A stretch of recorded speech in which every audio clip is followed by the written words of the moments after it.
ഈ കലയോടുള്ള ഇന്ന് കലാകാരന്മാർ പലവരും ചോദിക്കുന്നതുകൊണ്ട് വിരോധം തോന്നരുത്. പല ദിക്കിലും നമ്മൾ കാണുന്നതാണ്. രണ്ടെണ്ണം വീശിയിട്ട് കളിച്ചാലേ അതിൻ്റെ അത് വരുമോ എന്ന് പറയുന്നത്. അത് ഒരുപാട് കലാകാരന്മാരിൽ നിന്ന് അത് എവിടെ നിന്ന് തുടങ്ങിയതാണെന്ന് നമുക്കറിയില്ല. പക്ഷെ എന്നാൽ അത് പല വേദികളിലും നമ്മൾ ഇതുപോലെ പോകുമ്പോൾ കാണുന്നുണ്ട്. അത് ഇങ്ങനെയാണ്.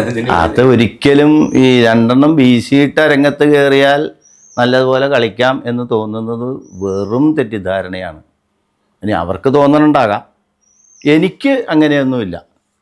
ഞാൻ ഉള്ള കാര്യം, ഞാൻ ഇപ്പോൾ ചാനലല്ലേ, ഞാൻ ഇത് വല്ല ഒക്കേഷനിൽ നമ്മൾ വീട്ടിലിരുന്ന് ചിലപ്പോൾ നമ്മൾ കുടുംബാംഗങ്ങളും ഒക്കെ ആയിട്ട് നമ്മൾ ഇത് രസം പങ്കിടാറുണ്ട്.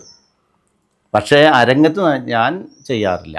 എന്നുവെച്ചാൽ എനിക്കതുകൊണ്ട് എനിക്കൊന്നും അത് ഇല്ലാത്തത് കൊണ്ട് എനിക്കൊന്നും തോന്നിയിട്ടില്ല. മനസ്സിലായില്ലേ? ഈ ഞാൻ എൻ്റെ ഏറ്റവും വളരെ ചെറുപ്പത്തിൽ 22ാമത്തെ വയസ്സിൽ ജോലി കിട്ടിയതാണ്. അന്നൊക്കെ ചിലപ്പോൾ ഈ എന്തെങ്കിലും ഇത് ഉണ്ടെങ്കിൽ കോളേജിൽ നിന്ന് പോകണ വഴിക്ക് ചിലപ്പോൾ ആരെങ്കിലും ഉണ്ടെങ്കിൽ കഴിക്കാറുണ്ട്. കഴിച്ചു പോണ സമയത്ത് അരങ്ങത്ത് കയറിയാൽ അതൊക്കെ വൈകുന്നേരം എപ്പോഴും ആയിരിക്കും. അന്നൊക്കെ ഈ 10 മണി സമയത്താണ് കളിയൊക്കെ തുടങ്ങുന്നത്. നമുക്ക് അരങ്ങത്ത് കയറി കഴിഞ്ഞാൽ എങ്ങനെയെങ്കിലും ഇതൊന്ന് അഴിച്ചു വെച്ചാൽ മതി എന്ന് തോന്നും. പക്ഷേ ഇത് ഒന്നുമില്ലാതെ നമ്മൾ നോർമലായിട്ട് അരങ്ങത്ത് കയറണമെങ്കിൽ നമ്മുടെ ചിലർ പറയാറുണ്ട്, ഇപ്പോൾ ഈ ഇതില്ലേ, ഈ ചിത്രകാരന്മാർ മറ്റേ ഇതെന്താ ഈ കഞ്ചാവോ അങ്ങനെയൊക്കെ വലിച്ചാലേ ചിത്രം വരുള്ളൂ. അതൊക്കെ വെറുതെയാണ്. എൻ്റെ ഒരു കൂട്ടുകാരനുണ്ട്, സിദ്ധാർത്ഥൻ എന്നും പറഞ്ഞ RLB കോളേജിലുണ്ടായിരുന്ന ഡിപ്പാർട്ട്മെൻറ്റ് ഹെഡ് ആയിരുന്നു. പുള്ളി ഒന്നും ഒരു ചായ കാപ്പി പോലും കുടിക്കാത്ത ആളാണ്. അയാൾ എത്രയോ ചിത്രങ്ങൾ വരയ്ക്കണം. അതേപോലെ അദ്ദേഹത്തെ പോലെ എത്രയോ പേര് അല്ലാതെ വരയ്ക്കുന്നുണ്ട്. അപ്പോൾ അത് അങ്ങനെ കഴിച്ചിട്ട് അരങ്ങത്ത് കയറുന്നത് ഇട്ട് എന്തെങ്കിലും പ്രത്യേകിച്ച് ചെയ്യാൻ പറ്റും എന്നെനിക്ക് തോന്നിയിട്ടില്ല. പ്രത്യേകിച്ച് ചെയ്യുന്നത് അപകടമായിരിക്കുകയും ചെയ്യും. താങ്കൾ ഇതുവരെ കളിച്ച വേഷങ്ങൾ ഏതൊക്കെയാണ്? ഇഷ്ടവേഷങ്ങളും കളിച്ച വേഷങ്ങളും? ഞാൻ ഏതാണ്ട് ഒട്ടുമിക്ക വേഷങ്ങളും കെട്ടിയിട്ടുണ്ട് അരങ്ങത്ത്. അതായത് പച്ച, കത്തി, താടി, മിനുക്ക്, സ്ത്രീവേഷം വരെ കെട്ടിയിട്ടുണ്ട്. അതിൽ ഇഷ്ടവേഷങ്ങൾ എന്ന് പറഞ്ഞാൽ പ്രത്യേകിച്ച് എല്ലാ വേഷവും, ഒരു കലാകാരൻ എന്നുള്ള നിലയിൽ എനിക്ക് എല്ലാ വേഷവും ഇഷ്ടമുള്ള വേഷങ്ങളാണ്. പിന്നെ അതിൻ്റെ പ്രത്യേകത എന്ന് പറയുമ്പോൾ എനിക്കെങ്ങനെ പ്രത്യേകത എന്ന് പറഞ്ഞാൽ ഈ കാണികളാണ് ശ്രീകുമാറിൻ്റെ വേഷം, ആ വേഷം നല്ല വേഷമാണ്, ഞങ്ങൾക്കൊക്കെ കാണാൻ വലിയ ഇഷ്ടമാണ് എന്ന് പറയുമ്പോൾ നമുക്കതിനോടൊരു എന്നാൽ അത് വീണ്ടും ചെയ്യണം എന്ന് തോന്നും. പക്ഷേ ഞാൻ എല്ലാ വേഷങ്ങളും ഞാൻ സ്വയമായിട്ട് പഠിച്ചിട്ട് തന്നെയാണ് അരങ്ങത്ത് കയറുന്നത്.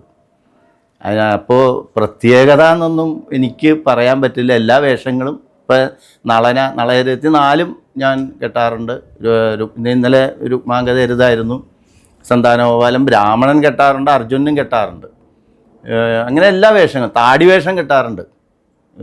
ചുവന്ന താടി കെട്ടിയിട്ടുണ്ട്, വെള്ളത്താടി ഹനുമാൻ്റെ വേഷങ്ങൾ കെട്ടിയിട്ടുണ്ട്, കാട്ടാളന്മാർ കെട്ടിയിട്ടുണ്ട്. എല്ലാ വേഷവും നമ്മൾ ആ രംഗത്ത് കയറുമ്പോൾ ആ വേഷത്തിനോട് കാണിക്കാവുന്ന അതിൻ്റെ എന്തുമാത്രം ചെയ്യാമോ അത് ഞാൻ അരങ്ങത്ത് ചെയ്തു പോരും. അത് കാണികൾ ഇഷ്ടപ്പെടുന്ന പോലെയാണ് അതിൻ്റെ ബാക്കിയുള്ള എല്ലാം വരുന്നത്. ഈ കഥകളിയെ കുറിച്ചിട്ടുള്ള കുറേ ഡോക്യുമെൻ്ററികളും സിനിമകളൊക്കെ ഇറങ്ങിയിട്ടുണ്ടല്ലേ? അപ്പോൾ ആ സിനിമകളിൽ ഈ കഥകളെ കുറിച്ചിട്ട് വിലയിരുത്തിയതിനെ കുറിച്ചിട്ട് താങ്കൾക്ക് അതിലെന്തെങ്കിലും വ്യത്യാസം പെടുത്തണോ, അല്ലെങ്കിൽ താങ്കൾക്ക് എന്തെങ്കിലും കോൺട്രിബ്യൂട്ട് ചെയ്യണം എന്ന് തോന്നിയിട്ടുണ്ടോ? എനിക്ക് ഇപ്പോൾ ഡോക്യുമെൻ്ററി ഒക്കെ അത് ഒരാളെ പറ്റി ഉള്ളതാണല്ലോ, അതിനകത്ത് ഇപ്പം നമുക്കൊന്നും ചെയ്യാനൊന്നുമില്ല.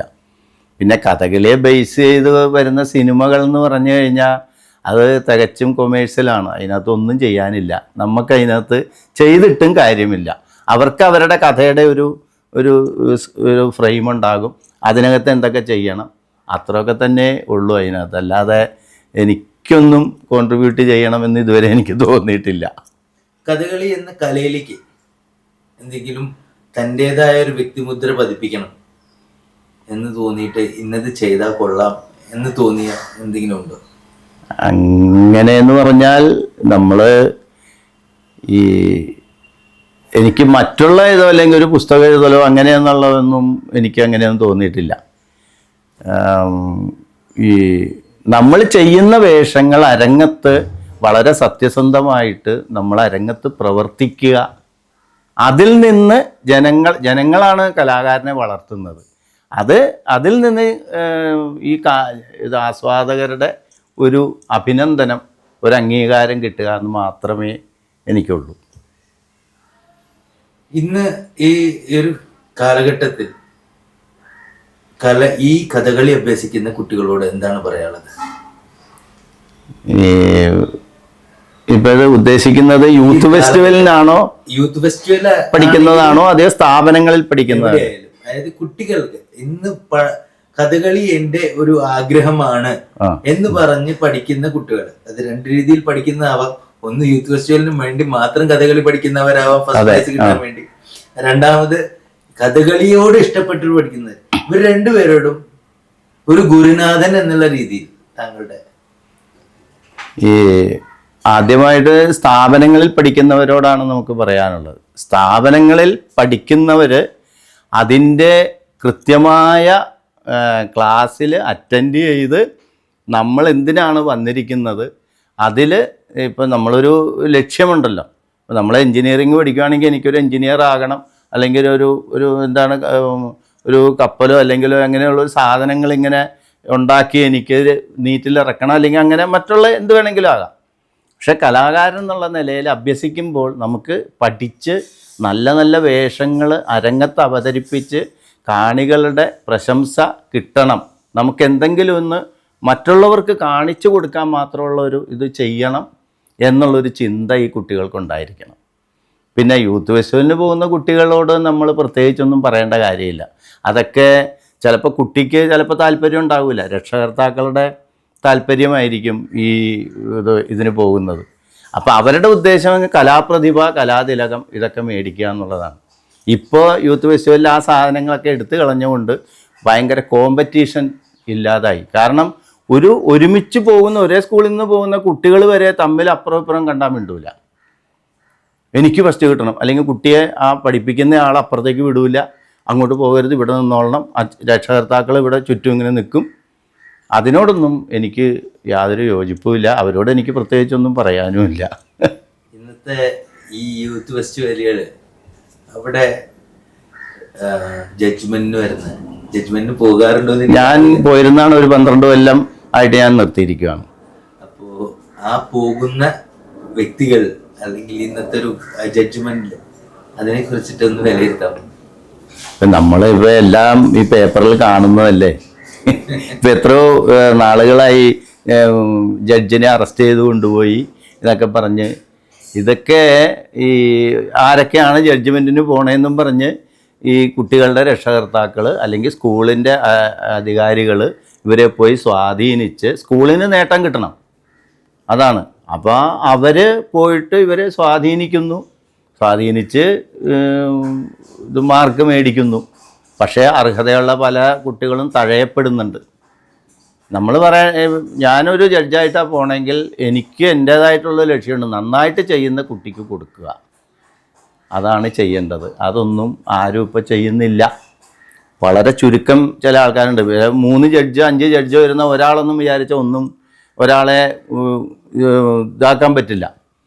പക്ഷേ ബാക്കി 4 പേരാണ് അയാളെ ഒന്നും കൊടുക്കണ്ടെന്ന് തോന്നിയാൽ, ഞാനിപ്പോൾ ഒരു 100-ൽ 80 മാർക്ക് ഇട്ടാൽ മറ്റവരൊരു 30-40 മാർക്ക് ഇടണമെങ്കിൽ ആ നന്നായിട്ട് കളിച്ച കുട്ടിക്കൊന്നും കിട്ടില്ല. അപ്പോൾ അതും അവനവൻ്റെ മനസാക്ഷിക്ക് അനുസരിച്ച രീതിയിൽ അത് ചെയ്യുക. ഇപ്പോൾ ഞാൻ പഠിപ്പിക്കുന്ന ഒരു കുട്ടിക്കാണ് അങ്ങനെ ഇത് വരുന്നതെങ്കിൽ എനിക്കുണ്ടാകുന്ന വിഷമവും ആ കുട്ടിക്കൊന്നുണ്ടാകുന്ന വിഷമവും അവരൊന്ന് ആലോചിച്ച് കഴിഞ്ഞാൽ ജഡ്ജായിട്ട് പോയിരിക്കുമ്പോൾ യഥാർത്ഥമായിട്ട് കളിക്കുന്ന കുട്ടിക്ക് അവർ മാർക്ക് കൊടുക്കും എന്നാണ് എനിക്ക് പറയാനുള്ളത്. കൂടുതൽ വീഡിയോകൾക്കായി ചാനൽ സബ്സ്ക്രൈബ് ചെയ്യുക, അടുത്തുള്ള ബെൽ ബട്ടണും കൂടി പ്രസ് ചെയ്യുക.